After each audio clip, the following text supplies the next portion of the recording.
New Thought Media Network. We are a global broadcast network of positive music, media, and entertainment, inspiring humanity's evolution along the journey of enlightenment and creating a world of love, peace, empowerment, and prosperity for all. New Thought Media Network. Positively inspiring. Welcome to Ministers Talking a weekly program where Rev BRZ and Rev Z and their guests chat about current affairs, world events, spiritual principles, and any old they want to talk about. Based on the New Thought philosophy and ancient wisdoms, Ministers Talking shares a visionary perspective of the evolving spiral called spiritual living. Join us each week as we explore the emerging paradigm of life on planet Earth and beyond.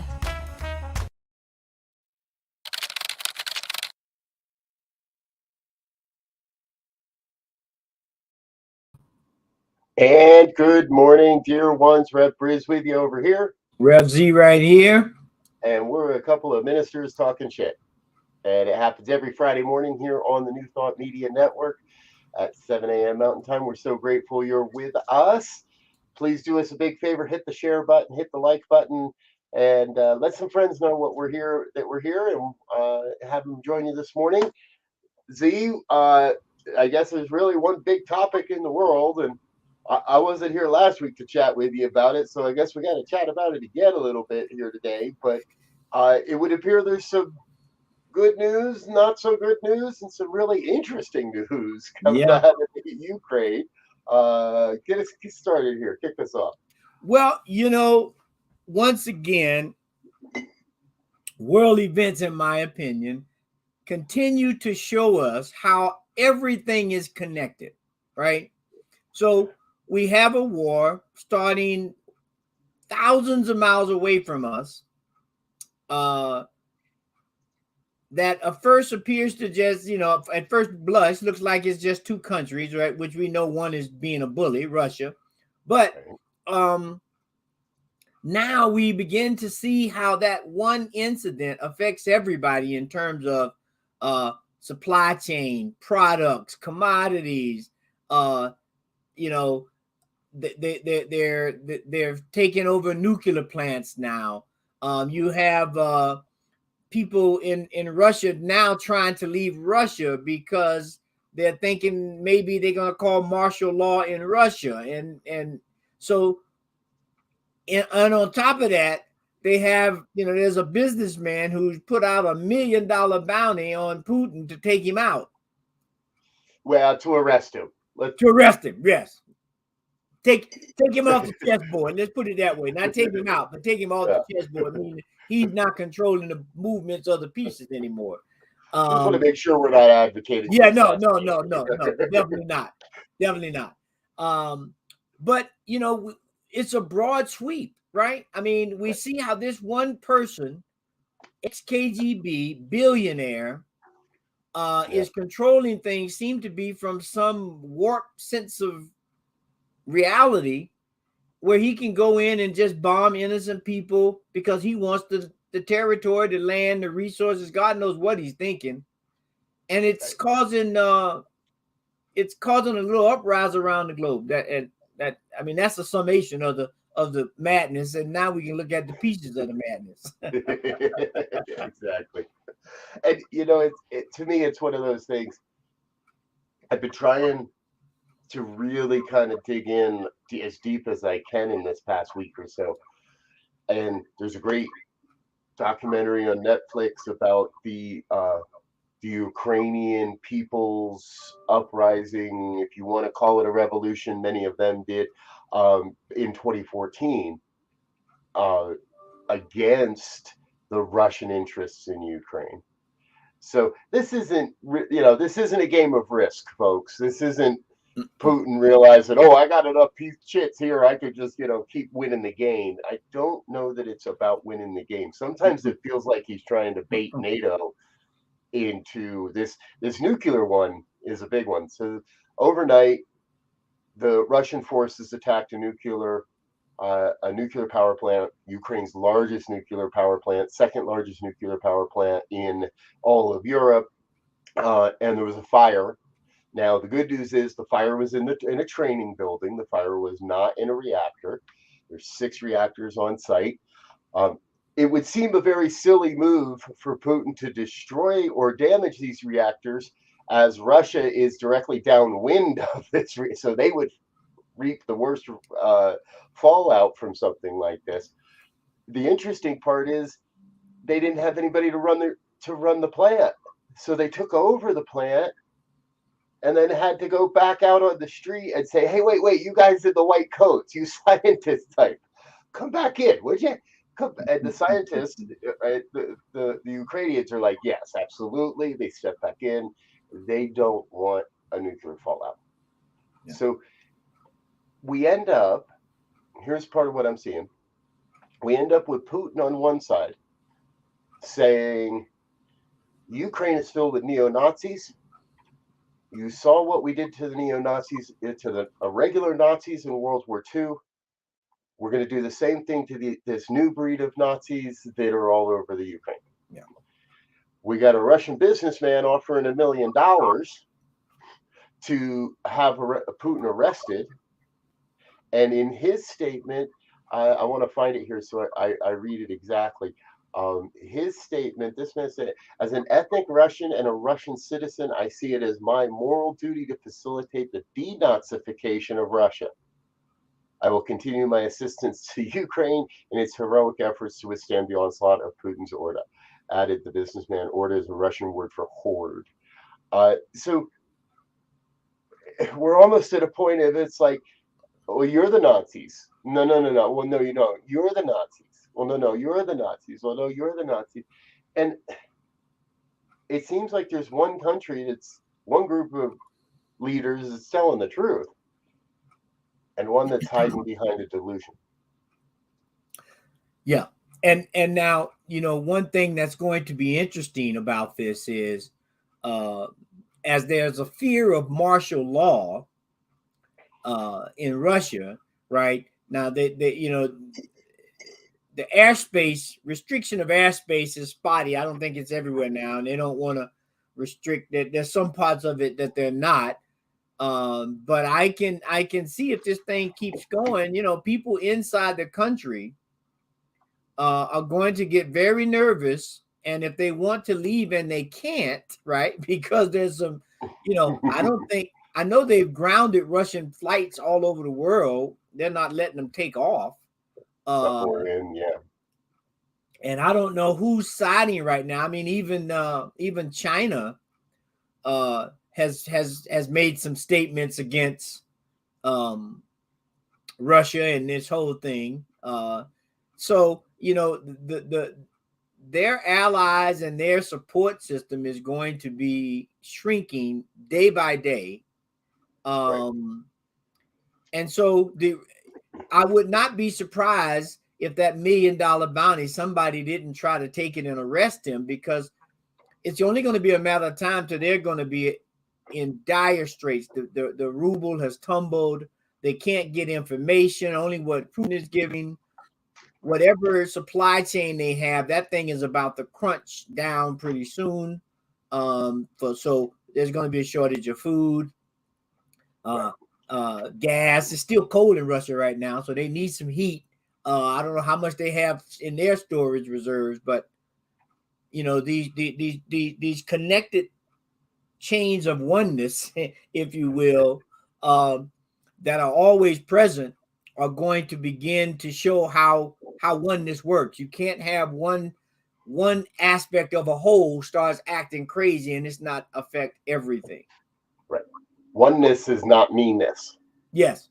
Oneness does not mean me first and then all the rest of you follow me. That's not how it works. No. I've likened this to a kindergarten play yard. And there's one guy, he's kind of sitting in the corner, not invited to be part of the game, as it were. And the other kids build a sandcastle, and they build something really nice. And then the other kid just comes in and starts stomping all over it. And the entire world is saying no. From what if China's starting to tell Russia to back off, but other than a couple of Russian puppets, everybody that I see on the planet is saying no, no, no, no, no more of this. Yeah. And Putin's just going to continue to stomp the sandcastle until he is removed from the playground, until he is put in detention or reprobate or somehow. Right, we're not advocating killing the man, folks, because he's still part of the one. Yeah. His actions are bringing up a lot, not just that we need to look at as a planet, as a people in Ukraine, but it's bringing up a lot in a lot of other places as well. People of color being denied exit from the Ukraine, whether that's people denying them access to another country or whether it's Ukrainian officials denying, trying to protect their white brothers first. We don't know all the details of all the stories that are emerging. But what I tell you is every day I'm being hit with a new story, a new perspective to say, okay, there's something else that we are being called to heal at this time. Here's something else where we're being called to say no more to the physical violence.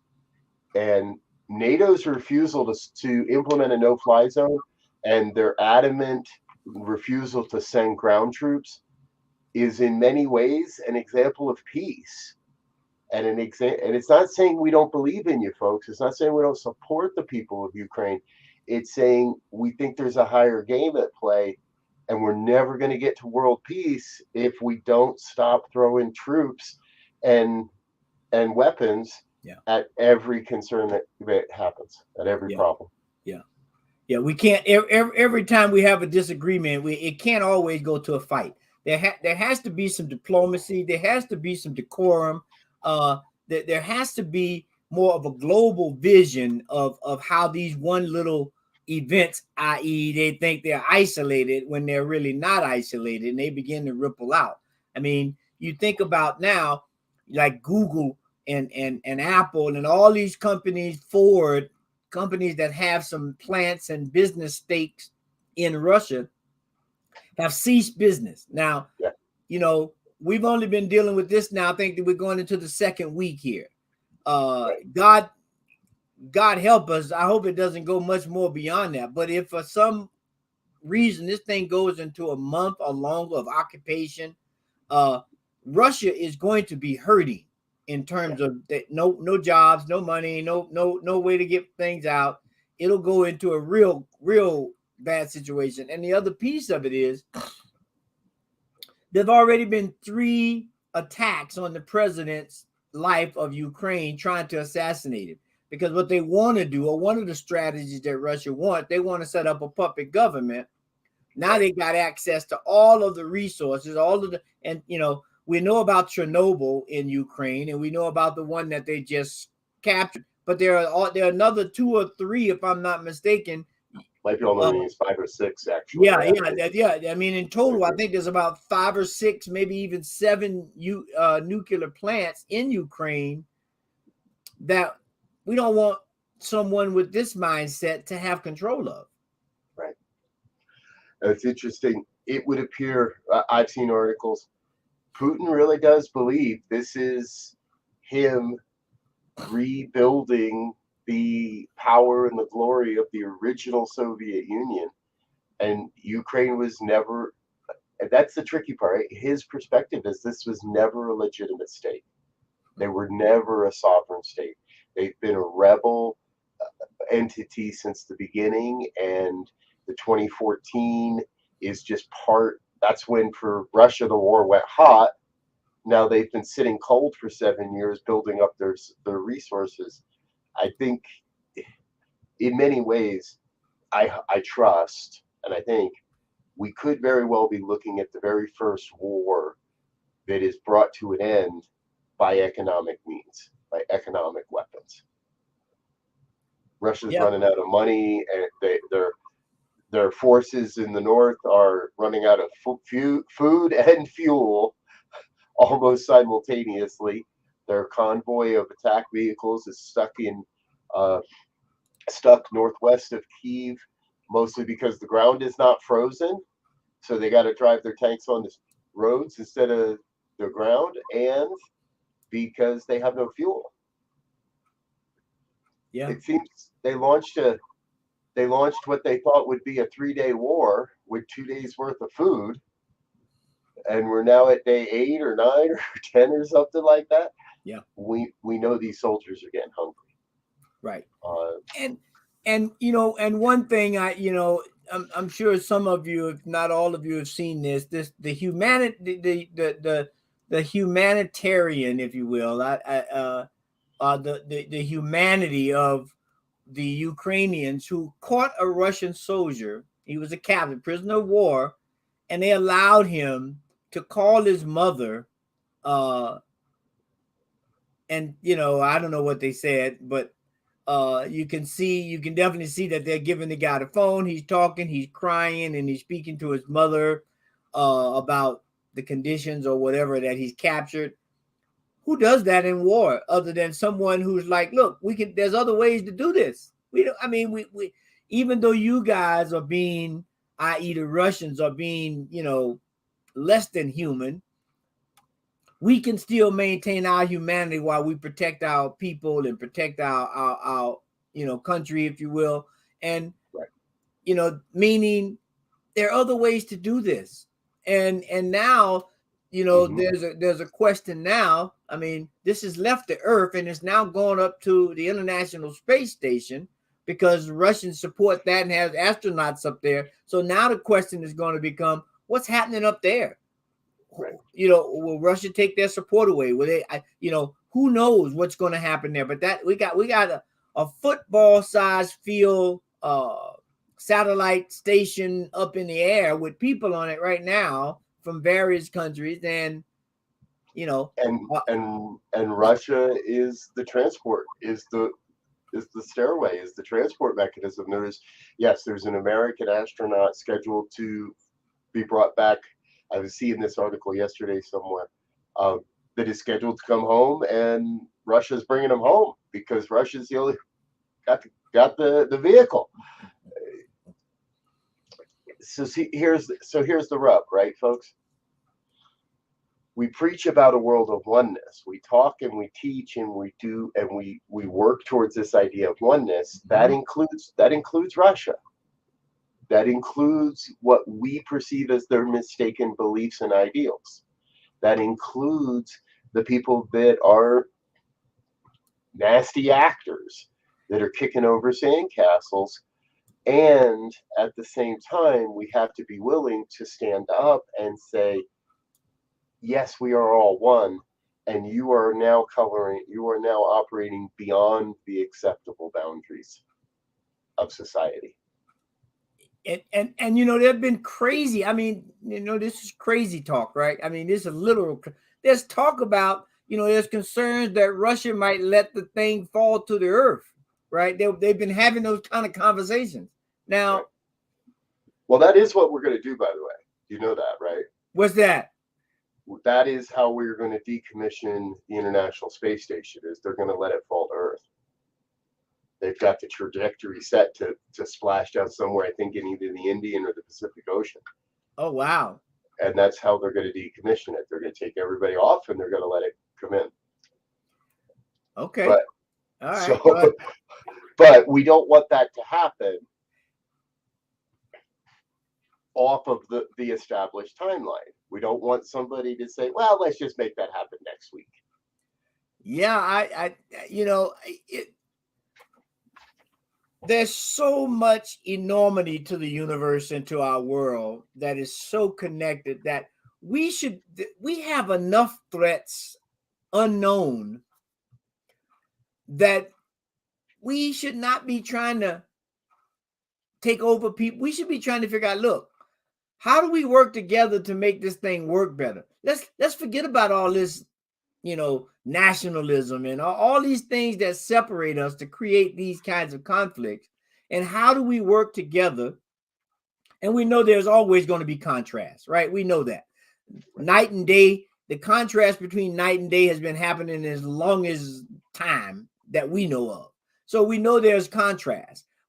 but every time morning comes, night doesn't start fighting. It just surrenders, if you will, or allows itself to take a lower position because it knows in 24 hours or 12 hours, rather, it's going to come right back around. So there's this reciprocal nature of everything that says, look, guys, follow my lead.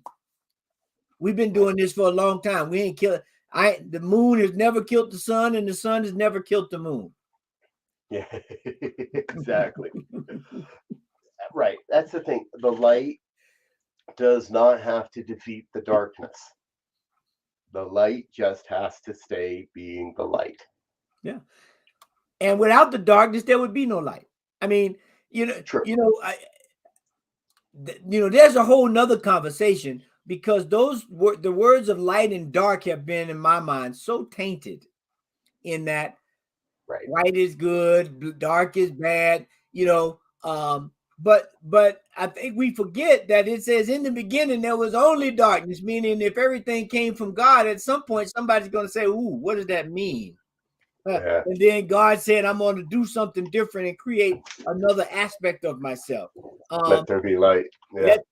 So, that part of the challenge that I see is how do we begin to reframe, to relanguage things, whether they're animate or inanimate, if you will, to begin to show that this is a wholeness. There is no fight between light and dark. There is no fight between man and female. There is no, forget all that. It is a, as we've already said many times on this program, there is a spiral nature of oneness that expands out or contracts if we don't allow it to continue to expand, if we stymie it, to give us greater expression, greater exposure, and greater openness to the oneness.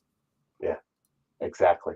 As you're sharing, it strikes me, in America, we celebrate the billionaires, but we vilify Russian billionaires by calling them oligarchs and giving them some, evil sounding name. Yes. Right. What I love about the article we shared at the top is they're not being described as, it's a businessman. It's a Russian businessman is offering a reward for the arrest, for the military arrest of what he sees as a corrupt leader. Now, that may not be the way we do it. I don't know anybody's ever put out $1 million. I would have $1 million bounty on Joe Biden's head for his arrest, or $1 million bounty for the previous guy's arrest. That's not how we do it. No. But if that's what works in their country, if that's okay, let's not vilify the people that made the best out of their lives with the conditions they had. Now, did they take advantage of people? Perhaps. Can we restructure that? Can we help them be re-educated, help them come to a new idea of understanding that maybe they don't need all these billions and billions and they can help the people of their country a little more? Sure. Yeah. Now, am I talking about America or Russia? I'm not sure anymore. Could the billionaires of America help? Could the billionaires of South America and South Africa and all the countries across all the regions across the planet? That's part of what I see us waking up to, right, is that we're not all so different because we speak different languages or we live on the other side of the planet. We're doing the same things. Let's start using what we've created, using the resources and the money that has been amassed to start erasing these borders rather than strengthening them or expanding them or changing them to bring healthcare to the planet, not just the rich countries of the world. Right. And what's going to happen, I think, as this story continues to unfold, and there's a verse in the Quran that says, how often has a smaller force vanquished a larger force? And it's speaking to a certain battle, and we won't go into that, but we know small forces can vanquish larger forces because they can be more mobile, and these are just the seen things. We're not even going to go into the unseen, right? We're going to leave that alone for this morning. But what gives light to some of that is there are stories now that are coming up on how the Russian soldiers are feeling that they were duped. They've got some prisoners of war, and they're saying that, frankly, they feel they were duped into this. They didn't have full instructions of what was planned. Yep. And so now they are beginning to feel demoralized, and it's only going to take a small amount of time for them to say, I'm not willing to die for this lie. Right. Exactly. And then, different kind of choices, different kind of actions are going to be taken. And so we really have to begin to look at this in its totality and begin to say, okay, what can we learn from this? Just like with the pandemic, there's a lot of things that we learn from 2 years as we start, now they're beginning to say endemic, but it's still been 2 years that we've been battling this COVID-19. And so now the question is, what are we going to learn from that? And as we're in the beginnings of this, which we hope, God forbid it goes that long, anywhere near that long, but let's start thinking, what are we going to learn from this that propels us forward to begin to make a world that works for all, right? That means the plants, the people, the ocean, the atmosphere, all. There's still a oneness and unity that we need to take care of here. Yep, exactly. Yeah, I look at this as how to lose a war in 30 days or less. Yeah. Right. And that's what Putin's teaching us right now. Because from my perspective, there's no question the nature of reality, the tide of humanity, the longevity of our planet is hinged upon what's happening here, and the people of this planet are saying no. Even the Russian soldiers are starting to realize, whoa, wait a minute, this is not what we signed up for. This is not right. So I got a feeling our Russian businessman is going to end up paying out. I really do have a sense that the military, there's going to be someone in the military that says, I'll take that mill, and rises up and puts a group of people, or the 10 of us will take that million and arrest Putin, and let's put the man on trial for war crimes. Yeah. Well, and the other question, they're talking about that in The Hague and all these places of bringing him up on war crimes. They've already initiated some of that. But the question in my mind is, what if this dude tries to take the exit, stays left, right, and just drop out the scene? Ex-KGB, which means he knows how to stay under the radar, if you will. So the thing is, if he does that, will someone turn him in? Will he be able to get his money? Like they're saying, they don't know where his money is. They say he's like something like $100 billion. They don't know where it is. They've been trying to find it for a while. But at the end of the day, oneness will prevail. We will find a way to say, hey, this is not supporting the all. It is not supporting the whole, and it must be stopped. Yeah. I just flashed to the image of Hitler and Putin in hell, and Hitler's going, so you took the early exit too, huh? Can we just skip ahead to where Putin's alone in a bunker somewhere? So we don't know, folks, right? And here we are. We want to express in this show, and what the intention from the very beginning of this program is, not to try to whitewash or spiritually bypass the things that are happening in our lives, but how can we look at the true horrors of the world right now and still stay grounded in our perspective of oneness, whether it's racial tensions on the border between Ukraine and Poland, whether it's ethnic tensions in the south, whether it's Russian loyalists that want to separate from Ukraine and want to go back to Russia, whether it's the free-loving Ukrainian people that have brought forth this new way of life in their country. It's all part of the mix. We're not here to solve anything, but we're here to dig in. And many of these things are something you can't come to an answer in 30 minutes or a day. Or, I mean, heck, we've known this attack was coming for 7 years. At some point, we knew they would retaliate sooner or later. I'm grateful they took as long as they did and allowed the Ukraine people to build their defenses, to be ready for it.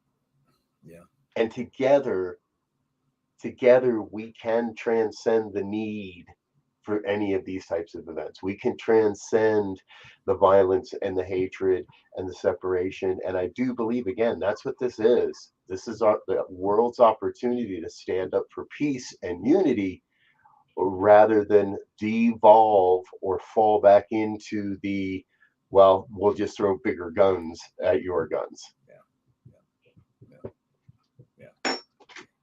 The time for awakening is now. If you aren't woke, now the time. Wake up! Yeah, It's like a giant megaphone to the planet. Wake up, folks. So it's like that. It's like that movie Network, where the guy goes on air and he says, "I'm mad as hell and I'm not going to take it anymore." That's where we should be at right now. Right. Yes. All right, folks. I'm Rev BRZ. This is my great friend and co-host Rev Z. This is Ministers Talking Shit. As we find, we often like to run over a little bit, but that's okay. We've got a few minute buffer. Please stick around here on New Thought Media Network. Coming up in just about 10 minutes or so, our dear friend Sekou writes with his show, Be Your Own Hero. Morning prayers are at 8:15, morning sip at 8:30, wake up, say thank you at 9, and at 9:30, our planetary prayer for global peace. If you haven't heard about this, we're doing this every day, Monday through Friday at 9:30 a.m., Saturdays at 8:30 a.m., a 15-minute planetary prayer for global peace. It all happens inside a private Zoom room, so you can share your prayers and your concern and your words for peace as well. Head on over to our website, ntmedia.org/PP for GP, and you can enter the Zoom room right there from that website, that web page. So we invite you to join us for that. All right, Z, before we head on out, final words, final thoughts?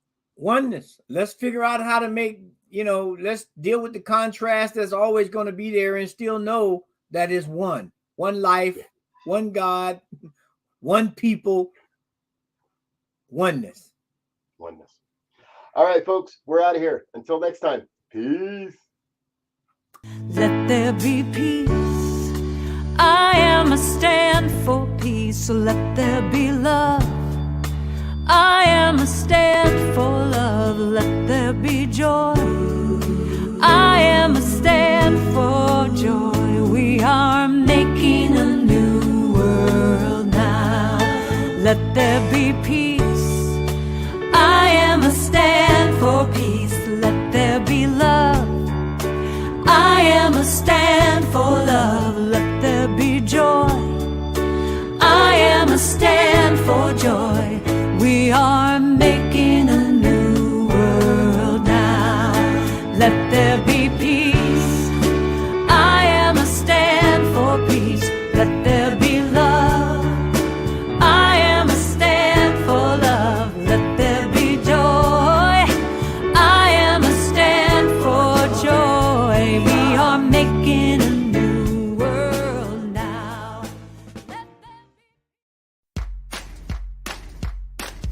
And thanks for listening to this week's episode of Ministers Talking. We'll be back again next week with more commentary on current affairs, world events, and any other our ministers want to talk about. And if you found value here, please share our with your friends. Until next time, peace and blessings.